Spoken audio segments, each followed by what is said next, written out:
Hindi na nakapalagpa ang 3 individual matapos madakip sa isinagawang operasyon ng mga operatiba dahil sa kasong theft sa Cotabato City.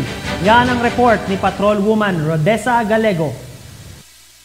Arestado ang 2 lalaki sa kasong theft sa public market Barangay Tamontaka, Cotabato City noong 19 ng Mayo taong kasalukuyan.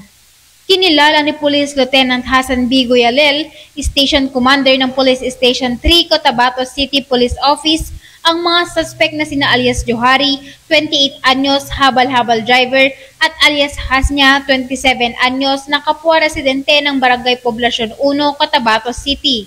Bandang 6:45 ng gabi ng naturang petsa, nang makatanggap ng tawag mula sa isang concerned citizen tungkol sa nakawang nagaganap sa naturang lugar.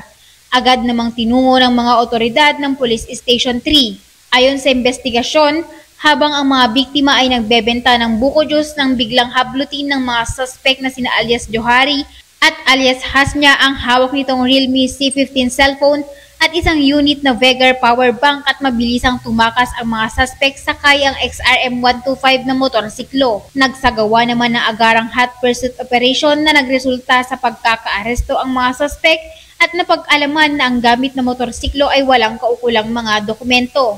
Na-recover mula sa mga suspect ang isang unit ng Realme C15 cellphone, isang unit Vegar power bank, XRM 125 na motorsiklo na walang dokumento at 2 100 peso bill. Mahaharap ang mga ito sa kasong Article 248 ng Revised Penal Code o theft kapag napatunayang nagkasala ang mga ito at kasalukuyang nasa kustodiya na ng Police Station 3 CCPO para sa dokumentasyon at tamang disposisyon.